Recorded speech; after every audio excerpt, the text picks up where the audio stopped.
Hi friends, আমি সন্দীপা। আমার রান্নাঘরে তোমাদের সবাইকে স্বাগত। আবারও একটা নতুন রেসিপি নিয়ে চলে এসেছি। আজকে বানাবো আলু কচু ঝিঙে দিয়ে বাটা মাছের ঝাল। দেখো, আমি প্রথমে কড়াইয়ে তেল দিয়ে শুকনো লঙ্কা ফোড়ন দিয়ে তারপর আলু কচু দিয়ে দিয়েছি। আলু কচুটা হালকা ভেজে নেব। আলু কচুটা হালকা ভাজা হয়ে গেলে দিয়ে দেব ঝিঙেটা লাস্টেই দেব, কারণ একসাথে সব কিছু দিলে ঝিঙেটা গলে যেতে পারে। এরপর দিয়ে দেব একটু পেঁয়াজ কুচি। তারপরও আবারও খানিকটা নেড়েচেড়ে নেব।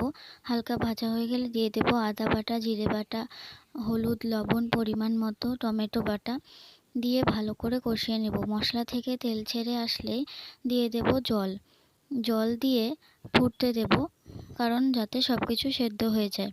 সেদ্ধ হয়ে গেলে দিয়ে দেব ভেজে রাখা মাছ দিয়ে আবারও খানিকটা ঢেকে দেব, যাতে মাছের ভেতর জল ঢুকতে পারে। দেখো, তৈরি হয়ে গেছে।